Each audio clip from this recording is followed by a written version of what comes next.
उधर करना अरेंजमेंट में समय लगता है, ठीक है। और माई सेल्फ निरंजन सर, आज क्लास से स्टार्ट करें। फिजिक्स का पहला चैप्टर जो है आपका वो हम डिस्कस कर मतलब उसमें कोई ये नहीं था, केवल एक डिस्कशन था। लेकिन मेन जो चैप्टर स्टार्ट होता है वो स्टार्ट होता है यूनिट एंड मेजरमेंट, जो आपका एनसीईआरटी का कहिए तो उसमें तो दूसरा नंबर है, लेकिन पहला चैप्टर वहीं से पढ़ना शुरू होता है, ठीक है। तो उसी में हम लोग स्टार्ट करने वाला है। जो चैप्टर का नाम है आपका वो है unit and dimension, unit and measurement. इसी में बहुत सारा पढ़ेंगे, डायमेंशन वगैरह सब इसी के अंदर स्टडी करेंगे। तो सबसे पहली बात है यूनिट, लेकिन कुछ बेसिक चीज़ जो इस चैप्टर में जानना ज़रूरी है। सबसे पहले समझेंगे कि फिजिकल क्वांटिटी कहते हैं किसको, एकदम नॉर्मल हो, ठीक। फिजिकल क्वांटिटी का मतलब ये होता है कि फिजिक्स का जो फिनोमेना है, नेचुरल फिनोमेना, जैसे ग्रेविटेशन है, न्यूटन ने दिया, तो क्या दिया कि कोई भी दो ऑब्जेक्ट होगा, ध्यान देना, कोई भी दो ऑब्जेक्ट है तो दोनों के बीच में एक फोर्स ऑफ अट्रैक्शन काम करेगा, और ये जो होगा वो दोनों के मास का जो प्रोडक्ट का डायरेक्टली प्रोपोर्शनल और inversely proportional to the square of the distance between the. मतलब वो जो फार्मूला दिया है वो कहा यही कि G m1m2/r²। क्या ये फार्मूला कहाँ से आया? ये फार्मूला नहीं था, पहले था हाइपोथेसिस। न्यूटन ने कुछ घटना को देखा, उसके बाद वो देखा किन किन चीज़ों पर डिपेंड करता है, डिपेंडेंस के आधार पर एक फार्मूला बनाया उसने। तो ये जो फार्मूला बनाया वो क्या करता होता है फार्मूला, इसके बीच जो फोर्स है उसको क्लियरली डिफाइन करता है, ठीक है। इस नेचुरल फिनोमेना को डिफाइन करता है, जिससे हम पता कर सकते हैं कि अगर दो ऑब्जेक्ट है तो उसके बीच में कितना फोर्स काम कर रहा होगा। लेकिन इसमें जो टर्म यूज हुआ, जैसे मास यूज हुआ, यहाँ पर डिस्टेंस यूज हुआ, यहाँ पर कैपिटल जी का इस्तेमाल है, यहाँ पर फोर्स का इस्तेमाल, इसी को फिजिकल क्वांटिटी कहते हैं। बात तो समझ में आ गई। मतलब फिजिक्स के जितने फार्मूले हैं, जितने नेचुरल फिनोमेना है, उसको मैथमेटिकल फॉर्म में डालने के लिए जिस टर्म का यूज़ करते हैं, जिस क्वांटिटी का यूज़ करते हैं, उसी को हम लोग फिजिकल क्वांटिटी कहते हैं। मतलब ये हुआ, अगर हम डिफाइन करें कि फिजिकल क्वांटिटीज, ज़रा समझना, हिंदी इंग्लिश दोनों में डिफाइन करते हैं। Physical quantities are those quantity in terms of which laws of physics can be expressed mathematically, ठीक। मतलब फिजिक्स की जो घटना है, जिसको फिजिक्स ने अपने अंदर लिया, उसको मैथमेटिकल फॉर्म में दिया अगर, और उसमें जो टर्म का इस्तेमाल होगा उसी को हम लोग कहेंगे फिजिकल क्वांटिटी। कौन कौन सा होगा सर? तो मार्केट जाते हो, मान लिया तुम खरीदा, कोई भी चीज़ लेता है वेट के हिसाब से लेता है कि चलो हमारा 10 kg है, 5 kg है, तो ये जो kg जो हुआ, ठीक है, ये क्या चीज़? मास है, ठीक है। टाइम का भी हम लोग बात करते हैं, तो ये सारे टर्म जो है फिजिकल क्वांटिटी कहलाएंगे, ठीक है। इतना बात तो समझ में आ गया तुम लोग की फिजिकल क्वांटिटी कौन सा है। जैसे कुछ और फार्मूला लेते हैं, फिर हम बात करते हैं। कूलम्स लॉ क्लास 12 में पढ़ेगा, थोड़ा सा जानकारी कभी कभी क्लास 10 की बुक में रहता है। तो वो क्या है सर? इसमें यूज होता है K × Q1 Q2/r²।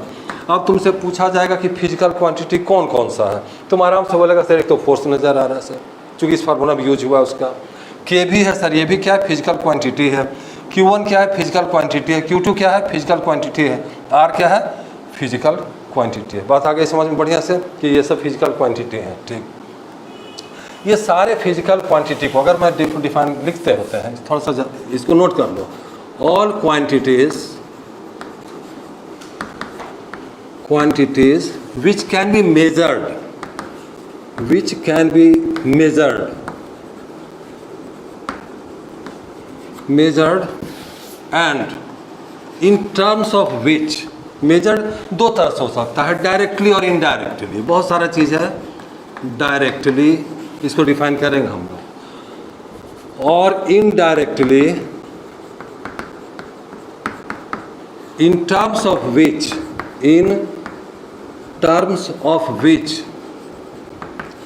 Laws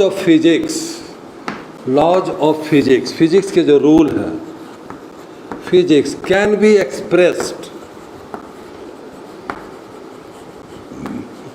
expressed mathematically is termed as physical quantity।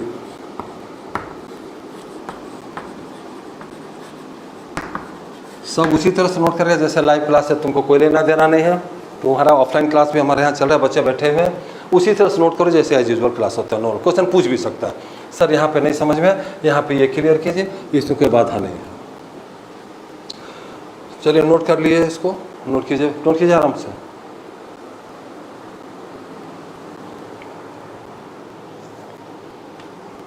All quantities which can be measured directly or indirectly in terms of which laws of physics can be expressed mathematically is termed as physical quantity। इसी एक एक बात को गौर करना पड़ेगा। चलिए पहले यहाँ ध्यान दो, लिखना बाद में लिखने में मशगूल हो जाता है। मेजर्ड, कोई भी ऐसा फिजिक्स की क्वांटिटी नहीं है जिसको मेजर नहीं करेंगे। अगर मेजर नहीं किए तो क्वांटिटी नहीं है, क्लियर बात है। चाहे वो रिफ्लेक्टिव इंडेक्स हो, लाइट का मेजरमेंट करना हो, चाहे सिंपल ले लो, मास ले लो, टाइम ले लो, तुम सरफेस टेंशन ले लो, कुछ भी फोर्स है सब मेजर्ड होगा। अगर मेजर नहीं होगा तो फिजिकल क्वांटिटी नहीं। माने फिजिकल क्वांटिटी होने का शर्त ही यही है कि मेजर्ड होना चाहिए, मेजरमेंट होगा, कुछ तो वैल्यू होगा उसका। नेक्स्ट, डायरेक्टली और इनडायरेक्टली दो तरह के मेजरमेंट्स हमारे फिजिक्स में अवेलेबल है। सर क्या मतलब है डायरेक्टली इनडायरेक्टली, इसको भी समझेंगे। लिखे तो केवल रटने के लिए तो लिखे नहीं है। डायरेक्टली, तुम गया दुकान का, ठीक है 5 kg हमको चीनी चाहिए सर, ठीक है। आजकल थोड़ा भाषा भारत में भी सुधरा है, नॉर्मल लोग भी जाते हैं तो उसको मतलब प्रेस्टीज के हिसाब से उसको सम्मान रिस्पेक्ट देने के लिए सर का इस्तेमाल होता है। अब पहले केवल टीचर के लिए होता था, तब ऐसा बात नहीं है। तो 5 kg शुगर लेना है, डायरेक्टली है कि इनडायरेक्टली है? वो रूम में छुपा करके लेकर के गया, तौल के लाया, तेरे सामने तौला, तुम्हारे सामने तौला, डायरेक्टली हुआ, ठीक है। सारी बात तो समझ में आएगा। अब ले लो यहाँ पर सन है और यहाँ पर अर्थ है, ठीक है। और दोनों की, या तुम अर्थ लिया, अर्थ का रेडियस तुमको मालूम है 6400 किलोमीटर, तुमको नाप पे दिखाया था क्या? नहीं, कुछ ना कुछ फार्मूला लगाया होगा, कुछ ना कुछ उसमें और टेक्निक लगाया होगा जिससे सेट करके उसको कैलकुलेशन करके फाइंड आउट किया होगा। डायरेक्टली हुआ कि इनडायरेक्टली हुआ? इनडायरेक्टली हुआ। सन और अर्थ के बीच का जो डिस्टेंस है डायरेक्टली होगा कि इनडायरेक्टली होगा? रस्सी नाप के रस्सी ले लेंगे, नापते जाएंगे, क्या फीता से पॉसिबल है? क्या नहीं है। उसको हम कैसे मेजर करेंगे? इनडायरेक्टली, ठीक है। सर एक एग्जांपल दे देते इनडायरेक्टली, तो अभी केजी तो समझा दे, समझ में आ गया। इनडायरेक्टली का एक अर्थ क्वांटिटी बताइए, लाइट ईयर, ठीक है, LY लाइट ईयर। ये सन और अर्थ के बीच के डिस्टेंस को मेजर करने के लिए जो यूनिट है उसका इस्तेमाल करते हैं लाइट ईयर में, क्लियर है बात। तो इस तरह के बहुत सारे यूनिट, एस्ट्रोनॉमिकल यूनिट भी है, AU भी है। इस तरह सब हम लोग जब आगे बढ़ेंगे तो इसमें घबराना नहीं, इसको हम लोग डिस्कस करें। अभी मेरा मेन कंसर्न है कि what is physical quantity, clear हो गया। फिजिकल क्वांटिटी, कितने फिजिकल क्वांटिटी नज़र आते हैं तुमको? अब तुम 11 में आ गए, अब तक कितने फिजिकल क्वांटिटी से पाला पड़ा होगा? कंपेयर करो, याद करो कुछ संख्या में।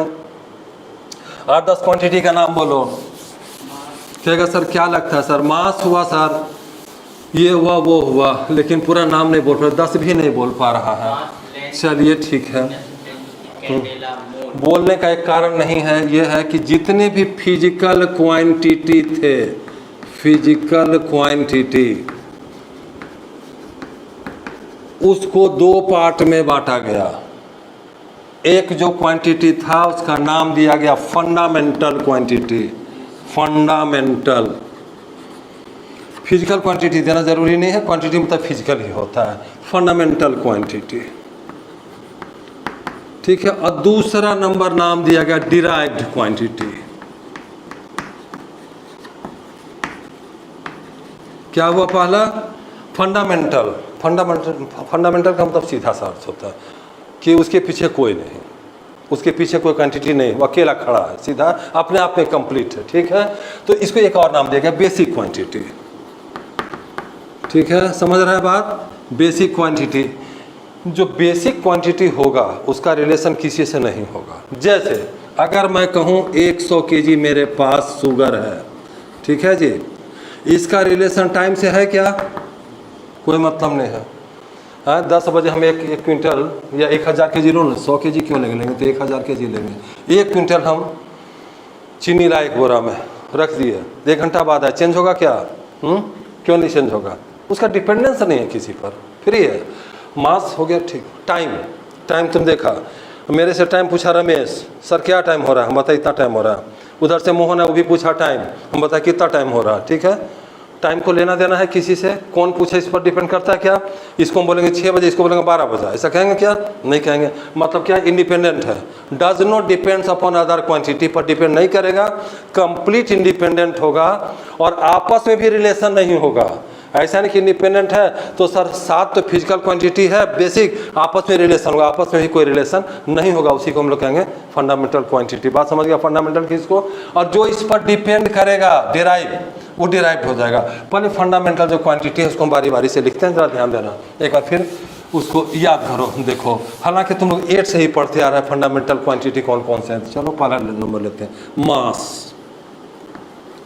ठीक है जी, किस में लिखते हैं इसको? सर इसमें क्या है, किलोग्राम में देते हैं, देते हैं कि नहीं देते हैं? लिखना है, याद करना स्लिप करता है, तो मास लिखे किलोग्राम में, इसका सिंबल क्या होगा? KG, short form.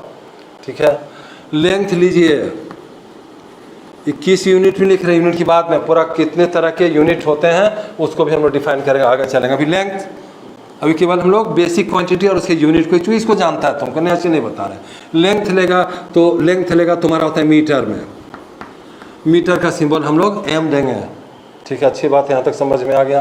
टाइम रहेगा, टाइम रहेगा तो टाइम को हम लोग किस में देते हैं भाई? सेकेंड में। Time in second, short S, small S होता है, कैपिटल एस मत दे देना। ठीक है, कभी भी स्मॉल का इस्तेमाल होता है। सर सब कैपिटल में दे रहे, इसको हम नहीं कैपिटल करेंगे क्या? नहीं कर सकता, उसका अपना नियम है। टाइम है, चलिए आइए टेम्परेचर। अब टेम्परेचर आ गया सर, इसका क्या करें? टेम्परेचर का है भाई केल्विन, और इसको के से डिनोट करते हैं। ठीक है, अब एक जगह केवल इसमें प्रॉब्लम आती है, जो नहीं होना चाहिए था, पता नहीं कोई दिक्कत थी इसीलिए किया गया, उपाय नहीं था, कि लेंथ को टाइम से तो कोई रिलेशन नहीं है, टेम्परेचर को भी रिलेशन नहीं है, लेकिन इसको रिलेशन है। अमाउंट ऑफ सब्सटेंस, अमाउंट पूरा डिटेल से लिख देते हैं, अमाउंट ऑफ सब्सटेंस, ये भी अमाउंट है भाई, ये भी अमाउंट है, और इसको हम लोग लिखते हैं MOLE, और शॉर्ट में E हट जाएगा, केवल L रहेगा, मोल। केमिस्ट्री में यूज होता है, छोटा, लेकिन ये इससे रिलेशन है। ठीक है, एक अकेला ऐसा है जिसका रिलेशन इससे बनता है, फिर भी चलो एक आध ओमिट करते हैं, नेगलेक्ट करो, साथ में एक ही खराब हुआ, कोई बात नहीं है। ये ज़रूरत थी हमारे केमिस्ट्री में लेने की, क्योंकि केमिस्ट्री केजी से चल ही नहीं पाता, मोल से काम होता है वहाँ पर। तो आ गया अमाउंट ऑफ सब्सटेंस को हम लोग इसमें ले लिए। चलिए आगे बढ़िए, इलेक्ट्रिक करंट। इलेक्ट्रिक करंट, इसके बारे में आपको जानकारी है, एम्पियर होता है भाई, एम्पियर, और शॉर्ट में तो लिखो तो ए। कुछ लोग आई का इस्तेमाल करते हैं, पहले होता था, जो रॉन्ग है उसको अब नहीं करना है, ए का यूज़ करेंगे। कुछ हिंदी के बुक में आई का इस्तेमाल किया गया। तो इलेक्ट्रिक करंट हो गया आपका। ठीक है, 2, 4, 6, एक और बचा जो बराबर भूलता है बच्चा, कहता सर क्या है? Luminous intensity. देखिए यहाँ पर ल्यूमिनस, ये कैंडल से बना है, ल्यूमिनस इंटेंसिटी, इसलिए इंटेंसिटी क्या होगा सर? कैंडेला, कैंडेला, और CD पड़ेगा इसमें भाई, CD कैंडेला। ये 7 तो यूनिट, कौन सा यूनिट हुआ? फंडामेंटल। क्यों फंडामेंटल सर? कि मास को और पीछे नहीं जा सकते, कुछ ऐसा टर्म मेरे पास नहीं है जिसके टर्म में मास को डिफाइन करेंगे, कुछ नहीं मेरे पास। क्वांटिटी अंतिम है, क्या अगर सर इलेक्ट्रॉन प्रोटॉन न्यूट्रॉन नहीं है क्या? वो भी तो टूटता है, उसके टर्म में बताइए, वो विज्ञान आगे आएगा, अभी नहीं, अभी जरूरत नहीं, मास को मास के टर्म में लेंगे। चलिए, ल्यूमिनस इंटेंसिटी कैंडेला 7 हो गया, क्लियर है बात? कहीं कोई दिक्कत नहीं है? कितने क्वांटिटी हैं बेसिक? 7 को जानना जरूरी, छोटे क्लास से जानना जरूरी। यहाँ से जाएगा छोटा भाई पूछेगा कौन सा क्वांटिटी है, बेसिक क्यों कहते हैं, फंडामेंटल क्यों कहते हैं? फंडामेंटल इसीलिए कहते हैं कि the quantity can not be expressed in other quantity, in terms of other quantity you can not express. अगर मैं कहूँगा मास को लिखो भाई, मास को ऐसा करो, कोई फार्मूला बनाओ जिसमें टाइम आ जाए, ठीक है, जिसमें लेंथ आ जाए, ऐसा होगा क्या? Not possible. इसीलिए इसको फंडामेंटल बोलते हैं। बात तो क्लियर हो गया? नेक्स्ट, जब ये चीज़ आ गई तो फिजिक्स तो अपने आप में पूरा होना चाहिए था, पूरा शुरू में कभी नहीं होता कोई भी चीज़। नंबर सिस्टम का शुरुआत कहाँ से हुआ था? नंबर सिस्टम का शुरुआत कहाँ से हुआ? पहला नंबर सिस्टम को क्या कहते हैं? अरे 1 नहीं, तुम्हारा होल नंबर, ठीक है। पहले था नेचुरल नंबर, याद आया कि नहीं आया? नेचुरल नंबर कौन कौन है? कहेगा सर नेचुरल नंबर 1 से शुरू होता है, 1 2 3 ऐसे चला, जरूरत पड़ा आगे, आविष्कार हुआ, जरूरत आई, आया होल नंबर। और जब होल नंबर आया तो कुछ नहीं हुआ, इसमें केवल 0 अटैच हुआ, 1 2 3 ये आया। फिर प्लस माइनस की भी कहानी शुरू हुई, माइनस हो तब आ गया इंटीजर, आया कि नहीं आया? इसमें क्या हो गया भाई, 0 भी आया, 1 आया सर, 2 आया, 3, ये तो चला, इधर भी चला, -1 -2 -3। ऐसा क्यों हुआ? जरूरत पड़ा। चीज़ों को एक्सप्लेन करने के लिए हमारा जो सिस्टम, एग्जिस्टिंग सिस्टम था पूरा नहीं था, पर्याप्त नहीं था। तब क्या हुआ? अब आया, जैसे भी देख रहा कोरोना काल में इंजेक्शन लग रहा है, नया सिस्टम भी बच्चों के लिए आया, पैच लगा देगा, इंजेक्शन से डरते हो लगा देगा, डीएनए सिस्टम इसको लपेट देगा तुम्हारा एक ऐसे, ठीक, धीरे धीरे एब्जॉर्ब करेगा और तुम्हारे डीएनए में जाकर असर करेगा, रोग ठीक हो जाएगा, नहीं पकड़ेगा। तो इस सिस्टम में धीरे धीरे क्या कहते हैं, साइंस का मतलब एवर प्रोग्रेसिंग सिस्टम है, हमेशा ही आगे बढ़। कोई नहीं कहता सर वो एंड कर गया, सर न्यूटन का अंतिम हो गया, सर आइंस्टीन का अंतिम हो गया, सर किसी का अंतिम नहीं है, वो सब क्या चलते रहेगा। तो यहाँ पर क्या चला सर, यहाँ पर क्या बताना चाह रहे थे हम लोग, किस बात को लिए? यहाँ पर एक मिस्टेक हो गया। मिस्टेक ये हुआ कि जब फिजिकल क्वांटिटी बता दिया गया और ये भी बता दिया गया कि बेसिक होगा, तो काम पूरा नहीं हुआ। हम लोग एंगल्स को भी रिलेट करना था, कौन कितना एंगल पर है नहीं है, और तुम आगे जा कर के पढ़ेगा जो वेक्टर वगैरह, वेक्टर में तो एंगल पड़ेगा ही पड़ेगा, उसको उपाय नहीं है। तब बहुत ज़रूरत को एंगल छूट गया क्वांटिटी में, इसको भी बेसिक मानना था, तो उसका नाम दे दिया गया सप्लीमेंट्री। सप्लीमेंट्री क्वांटिटी, ये भी बेसिक के तरह ही, बेसिक के अंदर ही है, लेकिन 10-12 साल के बाद ये महसूस हुआ कि नहीं ये छूट गया, इसको उसमें अटैच करो। तो इसमें अटैचमेंट के 2 चीज़ को डाला गया, 2 क्वांटिटी और अटैच किया गया। नहीं होता है सप्लीमेंट माने क्या है, सारा विटामिन दे देगा, पता चला अलग से 2 विटामिन और देता है, कहते हैं सप्लीमेंट है भाई, ठीक है। तो ये सप्लीमेंट में 2 चीज़ दिया गया, एक आया प्लेन एंगल, प्लेन एंगल, और दूसरा आया सॉलिड एंगल, ठीक, प्लेन एंगल और सॉलिड एंगल। सर हम लोग ये वाला एंगल तो जानते हैं, ये लीजिए ऐसे लीजिए, और ये तो कहते थे 90 होता है, ठीक है। एक ये लिए सर कितना एंगल होगा, था हम जानते हैं 90। ये सर प्लेन एंगल क्या हो गया, एक नया सिस्टम आ गया। प्लेन एंगल और सॉलिड एंगल के बीच हमारा एक सेपरेट क्लास होगा जो केवल बेस्ड होगा प्लेन एंगल को फोकस करके, उसको डिटेल से करेंगे। क्यों?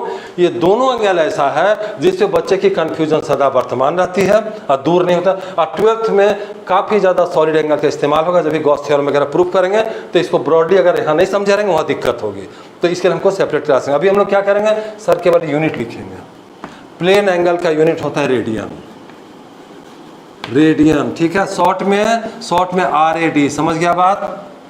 रेडियन कैपिटल से शुरू नहीं होता, ये स्मॉल में ही रहता, पता नहीं, कुछ लोग पढ़ाते भी, कुछ लोग लिखाते भी R कैपिटल दे देते हैं, दैट इज रॉन्ग। कुछ सिस्टम है भाई, उसको मेंटेन करना चाहिए, ठीक है। फिजिक्स का अपना सिस्टम को खराब नहीं करो, कुछ से कुछ बता दिया। Solid angle, solid angle steradian, STERADIAN, steradian, 2 ही लेटर का काम है, S capital R small, steradian हो गया। ये सॉलिड एंगल है, जल्दी कॉन्सेप्ट में भी आने वाला बात नहीं है जब तक हम इसको डिटेल से नहीं समझाएं, और जब समझा देंगे तो कहेगा सर तो कुछ था ही नहीं, तो सो इजी, लेकिन अभी दिमाग में भारी पड़ेगा। इवन प्लेन एंगल भी हम लोग जब इसका डिस्कशन करेंगे, केवल एंगल को लेंगे, in that time I will discuss. चलिए, तो आप लोग को समझ में आ गया कि फिजिकल क्वांटिटी 2 तरह के होते हैं। एक कौन सा होता है, एक होता है फंडामेंटल और दूसरा होता है डिराइव्ड। फंडामेंटल क्वांटिटी आप लोग जान गए, कुछ डिराइव क्वांटिटी के यूनिट्स के साथ हम लोग लिखेंगे। एक चीज़ और सर, यूनिट के तरफ चल पड़े तो ज़रा सा रुकिए सर, ज़रा सा यूनिट का चर्चा ज़रा बढ़िया से करते, फिर यूनिट लिखते रहिएगा, ठीक है। यूनिट क्या चीज़ है? यूनिट पहले आवश्यकता ज़रा समझो। छोटा सा हमारा एक पेंसिल है, ठीक है, उसको किस में मेजर, किलोमीटर में मेजर करेंगे क्या? मेरा पेंसिल है और मैं लिखूंगा कि कितना किलोमीटर का पेंसिल है, नहीं लिख सकते, खराब लगेगा। मान लिया कि ये मेरा 3 सेंटीमीटर का पेंसिल हम लिए, या 10 सेंटीमीटर का एक हम पेंसिल लिए है, अब हम कहेंगे इसको किलोमीटर में लिखेंगे, सब लिख तो सकता ही है, सेंटीमीटर को बदल दो, लेकिन बोलेगा क्या, अच्छा लगेगा क्या? नहीं लगेगा। अच्छा जी, चलो आगे बढ़ते हैं। हम एक कपड़े को लेते हैं, बड़ा सा ये पर्दा लिए, ठीक है, और हम पूछे कि इसका जो है अब ये सेंटीमीटर में अच्छा नहीं लगता, हम लोग इसको मीटर में बोलेंगे। दो टाउन के बीच का डिस्टेंस है, ठीक है, यहाँ पर पटना है और यहाँ पर दिल्ली है। अब ज़रा बताना, क्या सेंटीमीटर बोलने में अच्छा लगेगा? क्या नहीं लगेगा सर, ये तो बेकार का बात बोलते हैं आप। मीटर अच्छा लगेगा? क्या नहीं लगेगा। आप कहेगा सर ने किलोमीटर बोलिए सर, अच्छा लगेगा, ठीक है, क्योंकि ये कम डिजिट में बोल सकते हैं। नहीं तो अगर मैं इसको कहूँ कि एक सपोज, ये तो कुछ ज़्यादा ही है, मान लें 5 किलोमीटर हमको कहना है, या हम चीनी लेकर के लाए और 2 केजी चीनी लाए, हम मम्मी पूछिए कितना चीनी लाया, तुम बोला हम 2000 ग्राम लेके आए हैं, बड़ा पटा सा लगेगा सुनने में। क्यों पढ़, चीज़ तो तुम सही बोल रहा है, परेशानी क्या है इसमें? परेशानी यही है भाई, सीधा सा बात है, जिस चीज़ को 2 कह के टाला जा सकता है उसमें 2000 लगाना पड़ गया। इसी तरह से अर्थ और सन के बीच में जो डिस्टेंस, यहाँ पर सन पड़ा हुआ है, यहाँ पर अर्थ पड़ा हुआ है, तो सर इसको किलोमीटर में बोलेगा? नहीं बोलेंगे किलोमीटर में, कई लाख किलोमीटर, दिक्कत है बोलने में। तो अब सर क्या कीजिएगा? तो इसको हम लोग लाइट ईयर में इस्तेमाल करेंगे। तो एक बात तो समझ में आ गया कि आवश्यकता पड़ती गई, साइंस बढ़ते गए, नए नए यूनिट आते गए, ये तो समझ में आ गया। लेंथ यहाँ पर किस में हुआ? सेंटीमीटर। अब इंजेक्शन वाला हम देखता होगा, उसमें सेंटीमीटर भी छोटा है ना तेरे पास, तो मिलीमीटर है। तो जैसे जैसे ज़रूरत है उस तरह से हम लोग आगे बढ़ते गए। तो इस सब को अभी तो हमने समझा कि variety of units are available depending on the scarcity और डिपेंडिंग अपॉन द, क्या कहेगा उसको, तुम्हारा जो एक नीड्स है, ठीक है, साइंस का प्रोग्रेस है जो हमको ज़रूरत के लिए मजबूर कर दिया। आदि मानव थे, क्या चीज़ का ज़रूरत था? दो तेरी का क्या ज़रूरत रहेगा सर? भाला बसा, घर तो था ही नहीं, घूम फिर करके आते थे, अब बस गए। भोजन तो चाहिए भाई, भोजन तो पहला आवश्यकता, उससे नहीं। एयर मिलता था, पानी भी दूर दूर जाना पड़ता था, ऐसा नहीं था कि बस बटन दबाए पानी आ गया, नहीं, नदी किनारे, इसीलिए सारी सभ्यता नदी के किनारे बसी। पानी, भोजन चाहिए सर, तो भोजन के लिए क्या करते थे भाई? गए और पत्थर ही सही, जो मिला जानवर को मारे, उसको पकड़ लिए तो मार दिए, जैसे तैसे मार करके लाए, कच्चा ही खा गए, ठीक है। ताकत भी हो रहा था, कुछ बीमारी भी हुई, खाने में दिक्कत हुई, कच्चा को तो खींचना पड़ता है, बहुत दिक्कत है। तो आग का आविष्कार हुआ, आग का आविष्कार का अब मज़ा आ गया सर, अब दिक्कत नहीं है। बड़ा सा गड्ढा खोदा, आग लगाया, सुअर मिले कि कोई जानवर मिले, उसके अंदर उसको डाला और बढ़िया से सीज गया, फिर का तोड़ तोड़ के खाने में मज़ा आ रहा है सर, तब ठीक है। का इससे भी काम नहीं चला, बाद में कुछ मसाला वसाला भी डाला गया, धीरे धीरे नमक और सब कुछ डाले, मतलब आवश्यकता बढ़ते गया और खाना बनाने के तरीके बढ़ते चले गए। उसी तरह से हमारा इधर शुरू हुआ, आगे बढ़ा, आगे बढ़ा, आगे बढ़ा, आगे बढ़ा, आगे बढ़ते गए। इसको थोड़ा समराइज एक फॉर्मेट कर, ऐसा तो बहुत बड़ा हो जाएगा। तो चलो देखो क्या करते हैं हम। कौन कहानी कहाँ से शुरू हुआ मेजरमेंट का, ये नहीं कोई नहीं कह सकता, लेकिन इतना कहा जा सकता है कि सर जो बुक में मेंशन है वहाँ से जानते हैं। तो वहाँ पहला जो क्वांटिटी जो पता चला यूनिट मेजरमेंट का सिस्टम, यूनिट मेजरमेंट का जो सिस्टम था वो पता चला FPS पहला नंबर, दूसरा CGS, ये तो जानता, तुम बहुत यूज करता। हाँ, यूनिट का डेफिनेशन लिख लो जरा सा, ठीक है, यूनिट्स लिखो, इसको लिख लो, यूनिट लिखो।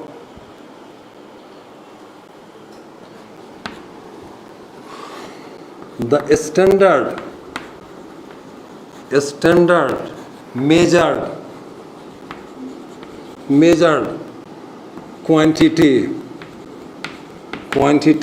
in which can be compared with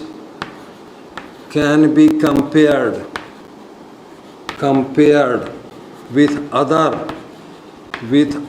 quantity is called unit. Unit क्या है भाई? एक स्टैंडर्ड मेजर्ड क्वांटिटी को यूनिट कहा गया, जिसके कंपेयर में कर, जैसे हम लोग बोलते हैं 1 kg, 1 kg बोले तो 1 kg, अब हमको 5 kg चाहिए, तो हम क्या करेंगे? इसी से तो कंपेयर करेंगे, 5 बार कंपेयर करेंगे। तो the standard measured quantity which can be compare कर सकते हैं with other quantity. Other quantity कौन? उसी क्वांटिटी का, सेम अब हम जाएंगे टाइम को कंपेयर करने के लिए, लेंथ से तो नहीं होगा, टाइम को टाइम से कंपेयर करना पड़ेगा, उसको हम लोग यूनिट कहते हैं। That standard quantity is called unit. चलिए यूनिट आपके समझ में आया, किसको कहेंगे यूनिट? जो स्टैंडर्ड है। अब स्टैंडर्ड तो 7 का तो स्टैंडर्ड देना पड़ेगा, फिर जब आ गया यूनिट का तो सभी का हम चलेंगे केजी। क्यों आया केजी? एक केजी को कैसे डिफाइन करेंगे? भारत वाला बोलेगा कि इतना बड़ा ये केजी हो गया। एक सब्जी बेचने वाली आती है, वो इतना बड़ा पत्थर रखती, कहते 1 केजी हो गया। अब पता नहीं कम है कि ज़्यादा है, तो ये तो नज़दीक का बात है, कुछ ज़्यादा दो। दूसरे देश वाले बोलेंगे लड़ाई होगा, हमारी बात को नहीं मानेंगे, कहेंगे नहीं नहीं हम इसको केजी नहीं मान, हम इतना को केजी मानेंगे। बड़ा परेशानी है भाई। तो एक स्टैंडर्ड रखना पड़ेगा जो पूरी दुनिया माने, ठीक है। तो उसमें हम लोग सबको अभी डिफाइन करेंगे कि केजी को कैसे लिए, टाइम को कैसे डिफाइन किया गया। तुम 1 सेकंड का इतना मानते, कोई कहे 1 सेकंड हम ज़्यादा मानेंगे, तो ये तो विवाद हो जाएगा। तो एक स्टैंडर्ड पूरी दुनिया को मानना पड़ेगा जो एसआई सिस्टम से डिराइव किया गया कि 1 केजी किसको कहेंगे, 1 सेकंड किसको कहते हैं, ठीक है। 1 केल्विन किसको कहते हैं, 1 कैंडेला किसको कहते हैं। इसको हम लोग आगे चल करके करेंगे। पहले हम लोग जरा आते हैं कि सिस्टम ऑफ यूनिट कितने होते हैं, फिर उसको डिफाइन करेंगे बारी बारी। किसको किसको? 7 और 2 9, 9 का डेफिनेशन तो आना ही चाहिए, ठीक। इसके बाद चलिए एफपीएस हो गया, सीजीएस हो गया, एमकेएस, इसके बाद आया एमकेएसए, इसके बाद आया एसआई जो अभी शायद 1990 में इसका शुरुआत हो। अब यही चलता है प्रैक्टिकल में, तुम कुछ भी बोल लो अपने सुविधा के अनुसार। ऐसा नहीं कि किलोमीटर बंद हो गया, अभी भी किलोमीटर यूज होता है। घंटा बंद हो गया क्या? नहीं, बोलते हैं 4 घंटा 5 घंटा, लेकिन स्टैंडर्ड यूनिट ऐसा ही सिस्टम अगर हमको बताना पड़ेगा तो हमको सेकंड में ही बोलना पड़ेगा। तो चलिए ज़रा ये जो पहला वाला लाइन आप देख रहे हैं, ये वाला यहाँ से यहाँ तक जो आया, ये वाला लाइन, एक लाइन ये है, दूसरा क्या है सर, यहाँ वाला रहा ये, तीसरे की चर्चा ऐसा ही का नहीं करेंगे, बाद में करेंगे। और ये रहा ये, एक इधर भी जुटा है। कुल मिलाकर कितने पोर्शन बट गए भाई? 1 2 3 और 4 पार्ट्स में बटे हुए हैं। पहला जो पोर्शन है वो हर हाल में लेंथ के लिए यूज किया गया, लेंथ। दूसरा जो पार्ट है वो मास के लिए इस्तेमाल हुआ। अब तीसरा जो पार्ट है, चलो इसको हटाओ यहां से, तीसरा पार्ट टाइम के लिए आया। चौथा पार्ट ये करंट के लिए आया, इलेक्ट्रिक करंट। चलते हैं शुरू से बारी बारी से देखते हैं कि सर 1 फुट, पहले फुट, ठीक है, फुट से फीट, 1 फुट, 2 फुट नहीं 2 फीट। हमारा लंबाई है 6 फीट, तो हम बोलेंगे 6 फीट नॉट फुट, ठीक। 12 इंच का 12 इंच 1 फुट होता है, और 1 इंच 2.5 सेंटीमीटर होता है। फिर तो मीटर में कन्वर्ट करेगा, सिंपल सी तो बात है। कैसे बोले? हम बोले कि 1 जो फुट होगा ना वो इक्वल होता है 12 इंच के बराबर, और 1 इंच जो होता है ना वो होता है 2.54 सेंटीमीटर के बराबर। कन्वर्जन करते रहो, अपना बच्चा से करते रहा। इसको कन्वर्जन करने का टेक्निक बाद में बताएंगे। समझ गया बात? चलिए इसको नहीं लेते हैं अभी, ज़रूरत नहीं। कन्वर्जन का क्लास 11 में बहुत ही बेहतरीन नया तरीका उसमें तुमको बताएंगे जो डायमेंशन से कन्वर्जन होता है यूनिट का। सीधे नहीं 1 डाइन बोला और उसको कन्वर्ट करो सीजीएस, ये एमकेएस यूनिट कैसे करेंगे, सेम कैसे करेंगे, अलग सिस्टम है। पुराना सिस्टम से हम लोग नहीं करेंगे, बच्चा नहीं है, थोड़ा मैंने ग्रो अप हुआ। ऐसा ही सिस्टम नहीं।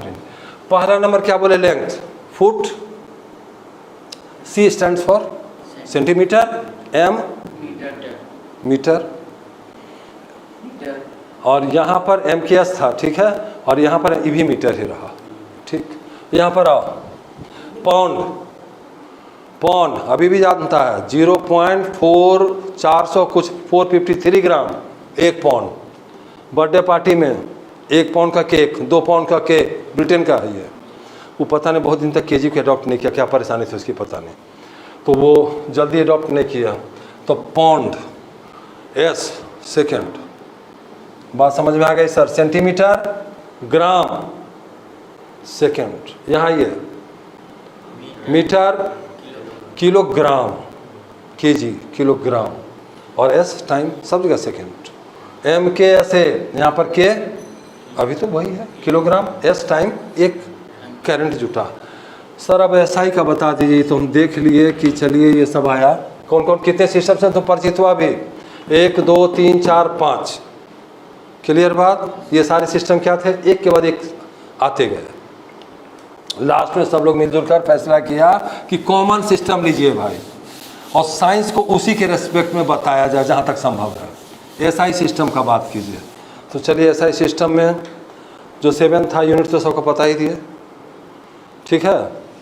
अब बात आती है कि फंडामेंटल क्वांटिटी हो गया, यूनिट को डिफाइन करेंगे बाद में, ज़रा सा डिराइव्ड क्वांटिटी को भी ले लिया जाए।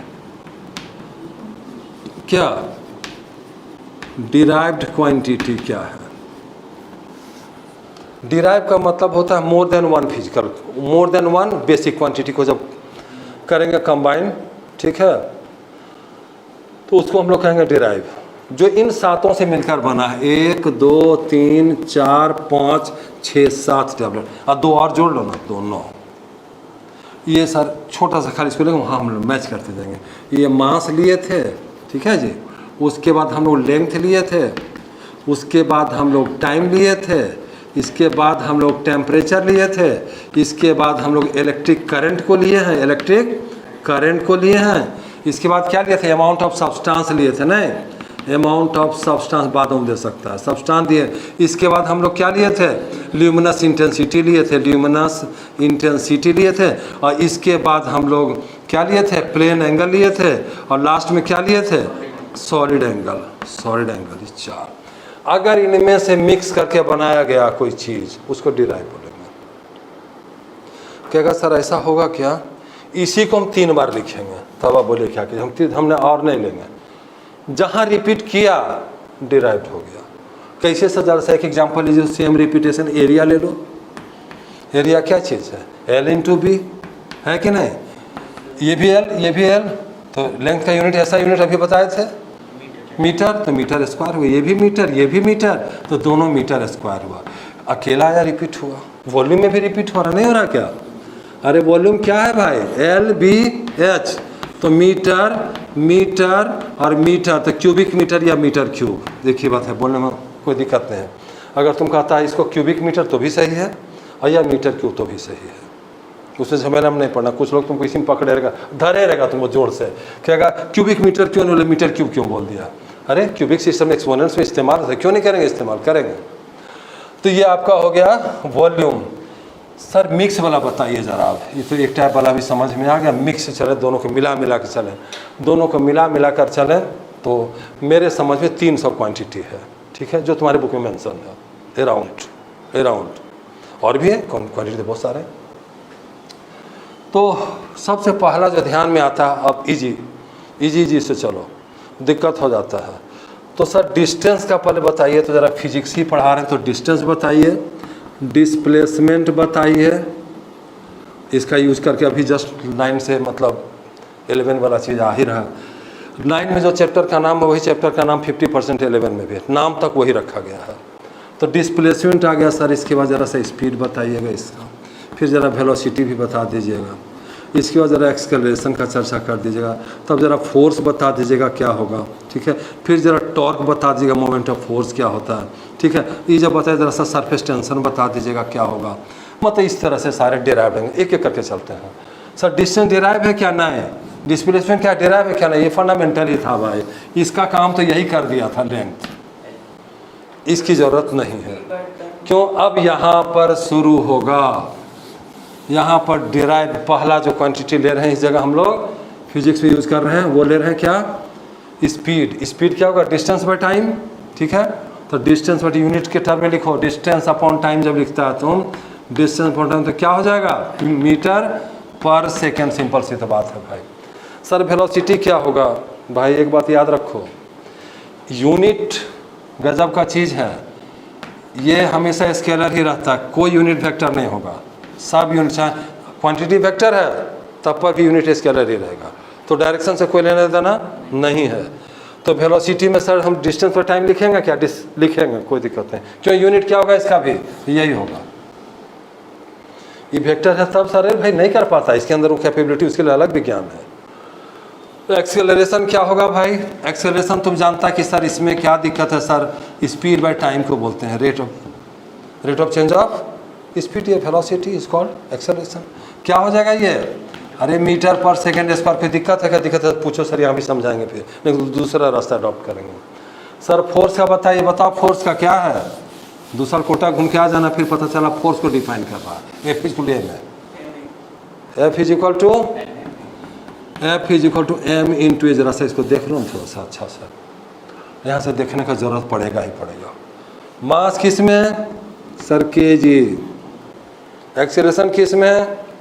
मीटर पर सेकंड स्क्वायर में।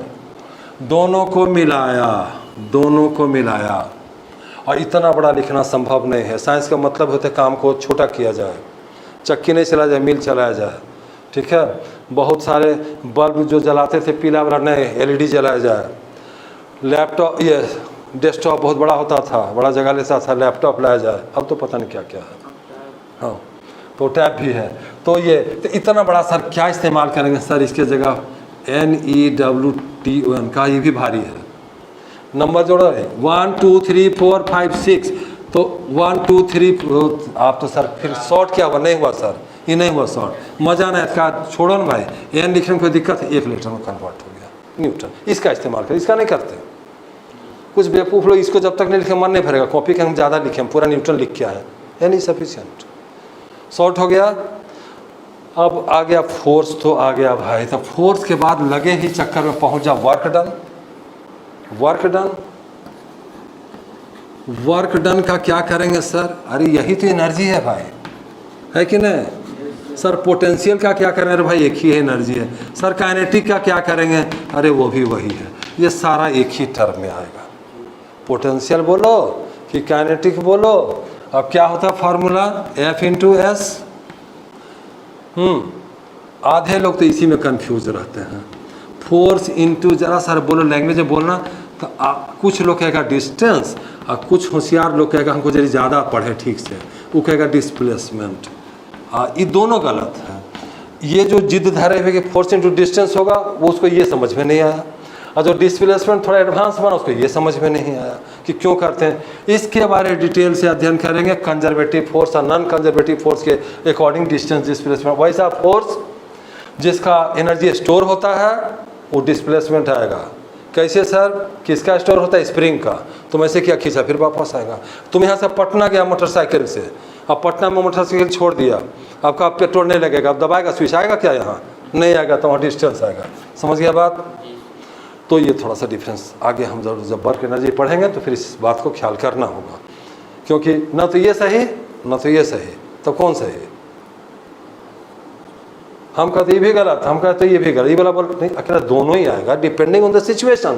कहना पड़ेगा कि ये कब लगेगा सर? ये जब नॉन कंजर्वेटिव फोर्स होगा तभी अप्लाई होगा, नहीं तो नहीं होगा। ये कब लगेगा? तो उनका केस ही अलग है भाई। This will apply when the force is conservative. Sir जरा से एक याद ही दिला दीजिए तो अच्छा रहता। तुम पढ़ा होगा 9th क्लास में, देखो कैसे, लेकिन गौर नहीं किया। तुमको यहाँ से ऐसे, इस तरह से ऐसे करके, इस तरह से करके यहाँ चढ़ना, पहुँचना है। एक आदमी यहाँ से आ गया, ठीक है जी, समझो, फिर सीढ़ी थोड़ा सा ऊपर चला, फिर यहाँ आया, फिर ये सीढ़ी यहाँ। हाइट कितना ट्रेवल किया? ये वाला चला, ये वाला चला, हॉरिजॉन्टल छोड़ दो, वर्टिकल इतना कवर किया है। फिजिक्स हॉरिजॉन्टल को मेहनत नहीं मानता, ग्रेविटेशन के कहीं तब। और एक आदमी आया लिफ्ट सीधे सट से यहाँ पहुँच गया, यहाँ आ गया। अब कहेंगे सर आसान कौन हुआ? सर किस में ज़्यादा ताकत लगा होगा, इसमें कि इसमें? अब देखो भाई, फिजिक्स की दुनिया अपनी दुनिया, उसका अपना पैरामीटर्स है। तुम कहेगा सर इसमें कोई बात है, सर इसमें बहुत थकावट हो गया सर चढ़ते चढ़ते, ये तो अब 4 ही सीढ़ी दिखा, 2-2 सीढ़ी का होता है, थक गए सर, इसमें बहुत मेहनत है, इसमें तो बटन दबाए खट से यहाँ पहुँच गया सर, टाइमों कम लगा। नहीं, फिजिक्स कहता है भाई वर्क डन जो हुआ ना, आप जो किए वो हुआ mgh के बराबर, और h तो बराबर ही है, ये जितना h है और यहाँ से उतना h बराबर, दोनों बराबर लगा, दोनों में वर्क डन। इस केस में जो डिस्टेंस का यूज हुआ है, समझ गया, वो डिस्प्लेसमेंट का इस्तेमाल होगा। समझ गया बात? क्योंकि फोर्स कंजर्वेटिव है। तुम छत पे ले जा करके रख दिया बॉल को, छोड़ेगा तो उसको लटका के नीचे लाना पड़ेगा, अपने आ जाएगा। अरे अपने का लाना पड़ेगा पकड़ के, उसको खुद ही आ जाएगा। Once I release at the top of my roof, what will happen? It will come down automatically. क्यों आएगा? किसी को चलने के लिए क्या चाहिए? एनर्जी चाहिए, अदरवाइज नहीं चलेगा। मुर्दा कहाँ चलता है? तो एनर्जी कहाँ से आएगा, कौन सा एनर्जी आएगा, ग्रेविटेशनल एनर्जी स्टोर किया उसने ऊपर जाकर। ये वाला x1 x2 x3 आगे वर्क एनर्जी में डिफाइन करेंगे। वर्टिकल कितना ट्रेवल किया, x1 देखो कौन है, घटना में हाँ काट दो, ऐसे कर देता फोन। x1 + x2 + 3, अरे हाइट इतना ही नहीं गया भाई, क्या कहा सर हॉरिजॉन्टल वाला बताइए ना। हम अभी बोले बहुत डिटेल से डिस्कस करेंगे। ग्रेविटेशनल फोर्स वर्टिकल लगता है कि हॉरिजॉन्टल लगता है, हाँ हाँ इतना बड़ा गलती नहीं करो, बर्बाद कर देगा तुम। ग्रेविटेशनल फोर्स हमेशा वर्टिकल लगता है, तो वर्टिकल फोर्स और वर्टिकल डिस्टेंस मल्टीप्लाई किए, ठीक है, तब आया वर्क ना, तब वर्टिकल कितना उतने ना है, हर हाल में उतना ही ना है। हॉरिजॉन्टल को हम अभी बताए कंसिडर नहीं कर रहे हैं, ठीक है। तो वर्क डन दोनों केस में बराबर होगा, जोड़ेगा ना इसको, टोटल यही ना है जी, इतने ना गया तुम सर ऐसे गए, हम अभी तो बोले ये कैंसिल, क्यों कैंसिल सर, और फिर इसको भी अभी डिस्कस कीजिए। अरे भाई जब फोर्स ऐसे लगेगा, इसका कंपोनेंट इधर 90 डिग्री होता है, जीरो होता है, कम इसलिए नहीं करेंगे, वो जीरो हो जाएगा। कैलकुलेशन डिटेल से आगे चलेंगे, हम लोग डिस्कस करेंगे। फिलहाल हम लोग जाने इतने ये सब लाए क्यों एग्जाम्पल, इस एग्जाम्पल को लेने का क्या मतलब था, लेने का मतलब बीच में एक ही बात उठा कि फोर्स को आखिर हम लोग मतलब F = ये वर्क डन में जो हम लोग फार्मूला यूज करते हैं F × S, सर S क्या है, डिस्टेंस है कि डिस्प्लेसमेंट है। कुछ कहा डिस्टेंस है और कुछ कहा, कुछ तो भाषण सुन लिया, एक का डिस्प्लेसमेंट है, किसको लेंगे इसका आंसर हमने दिया। क्लियर, मतलब ये हुआ कि बुक में भी क्लियरली स्पेसिफाई होना चाहिए कि आप अगर डिस्टेंस लिखते हैं, कुछ बुक डिस्टेंस से लिख के समाप्त कर दिया, कुछ वेक्टर ही लिख के समाप्त कर दिया, उसको चाहिए था मेंशन करना। कहेगा सर क्लास छोटा है, अब उसको बोलेगा conservative force, non conservative force, sir समझ में नहीं आएगा, इसलिए बड़ा छोटा सिलेबस रखा गया, बड़ा हैरत का है, बल्कि इस पर विचार होना चाहिए। हमारे यहाँ ज़रा विचार देर से होता है। क्लास 9 का सिलेबस NCERT 20-30 पेज होगा, फिजिक्स ख़त्म, चल गया क्लास 11 में, पेजे ख़त्म नहीं हो रहा। ये कोई तरीका है क्या, हाँ?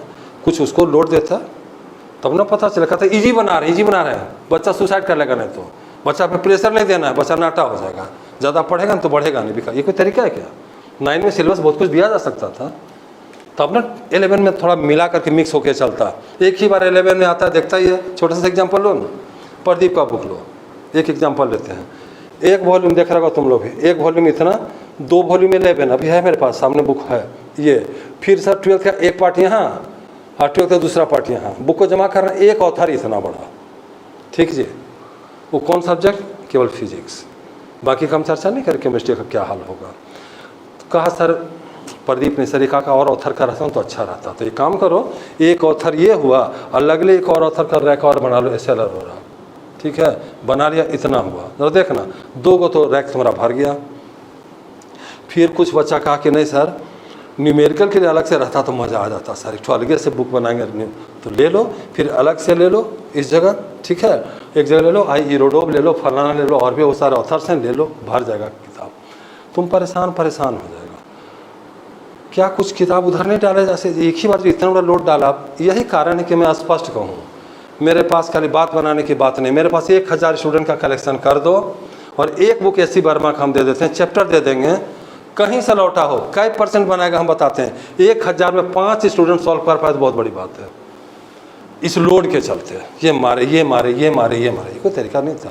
करे क्या, सिस्टम पे विचार करने वाले ने बस है तो पढ़ा हुआ चल रहा, चल ही रहा तो चल ही रहा, मतलब इसके बारे में कुछ कह नहीं सकते हैं। जितना मतलब ये है इजी करने के लिए किया जा रहा है कि इजी करो इजी। अरे पढ़ाओ नहीं, घर में रहेगा, इजी हो जाएगा पूरा एकदम आराम। लेटर लिखने के लिए आदिमाना वाला ही था, जरीमानी जान गया, हो गया खत्म, ज़्यादा पढ़ के क्या कहते हो, पढ़ेगा तो ये लोड थोड़ा सा होना चाहिए, बैलेंस। यही कारण है कि क्लास 11 के बच्चे 11 के बुक पूरा ख़त्म नहीं करते हैं, जनरल स्टोरी है। कितना भी बोल रहे हैं, अगर मैं कहूँ कि सारे चैप्टर क्लास 11 के अपने भैया लोग से, तुम तो 11 में है, जो 12th में चला गया उससे ज़रा पूछ करके देखना कि भैया आप कौन सा बुक बनाए, बोला NCERT बनाए सर। NCERT के क्या सारे चैप्टर के सारे क्वेश्चंस बना लिए, एक भी बच्चा नहीं मिलेगा क्या बनाया। सिंपल NCERT का सारा क्वेश्चन नहीं बनाया, कम ही मिलेंगे, बहुत रेयर। ऐसा क्या हो गया? कारण वही था भाई, ये जो इतना बड़का जो दिखा ना, उसको परेशान किया कि अपसेट हो गया, वो हार गया। वो कहा इतना नहीं कुछ बनाया, का इतना हम बनाया उतने ठीक ठीक चल रहा है काम, पूरा नहीं बनाया। हम लोग क्या करेंगे, NCERT को टोटल सॉल्यूशंस हम लोग जैसे लाइव क्लास ले रहे हैं और अपना जो दोस्त वगैरह है सबको फॉरवर्ड करेगा। लाइव क्लास में अगर स्टूडेंट बहुत मौजूद मिले जो अटेंड करते हैं तब तो लाइव कंटिन्यू करेंगे, नहीं तो मेरा जो ऑफलाइन क्लास है वही रहेगा। तो ज़्यादा से ज़्यादा लोगों के पास सब्सक्राइब करो, भेजो, शेयर करो, जिससे कि हम लाइव क्लास को कंटिन्यू कर पाएँ। क्योंकि लाइव क्लास कंटिन्यूटी का हमने शर्त रखा है।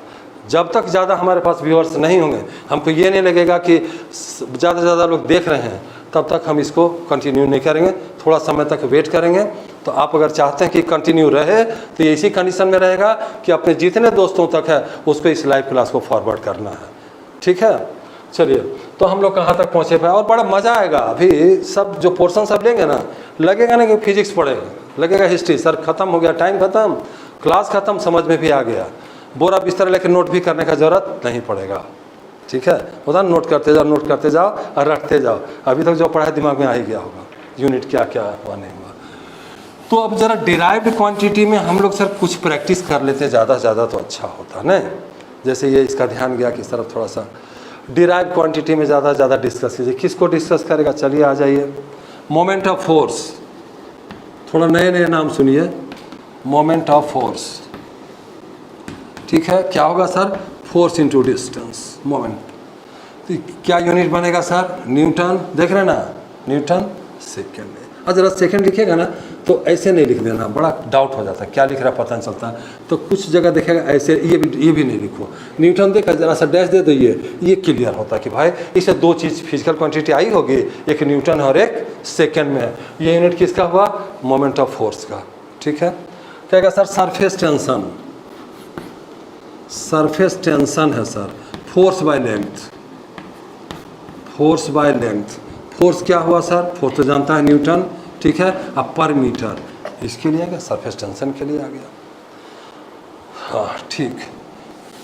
एक क्वांटिटी अगर हम तुम लोग को निकालने के लिए दें अब, कि ज़रा निकालना, वो है यूनिवर्सल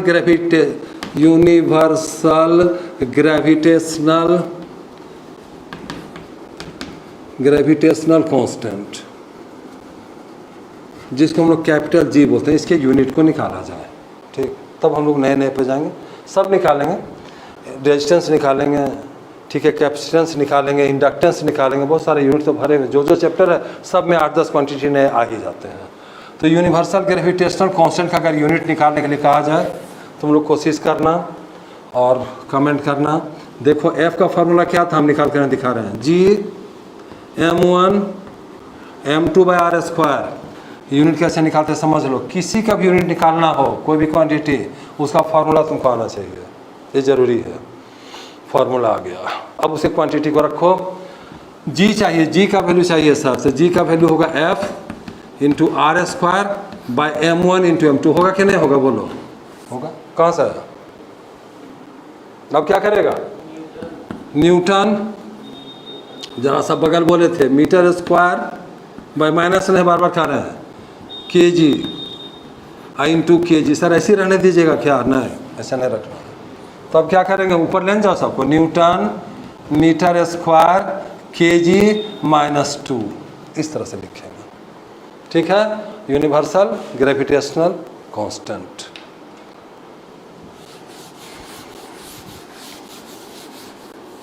इस तरह से नेक्स्ट हम लोग आज तो सिंपल सब क्वांटिटी लिए, कुछ टिपिकल क्वांटिटी को लेकर, टिपिकल क्वांटिटीज को डिस्कस करेंगे कल के क्लास में। कैसा कैसा होगा क्वांटिटी सर, अजनबी होगा। कोएफिशिएंट ऑफ विस्कोसिटी, ठीक है, ये सब बड़ा अटपटा सा है। तुम्हारा सरफेस टेंशन तो बताए ही, और ये सब नहीं निकाला होगा कि आखिर रेजिस्टेंस है, कैपेसिटेंस है, इंडक्टेंस है, ये सब कैसे निकालेंगे। ये सारा टिपिकल जो अब तक नहीं पढ़ा है, ठीक है, हीट कांस्टेंट हुआ, 2 तरह के हीट कांस्टेंट होता है, CPC भी होता है, ठीक है। ये सारा डिस्कशन हम लोग नेक्स्ट क्लास में, मतलब आज हम लोग का बेसिक यहाँ पर एंड करते हैं, आगे हम लोग बढ़ेंगे नेक्स्ट डे।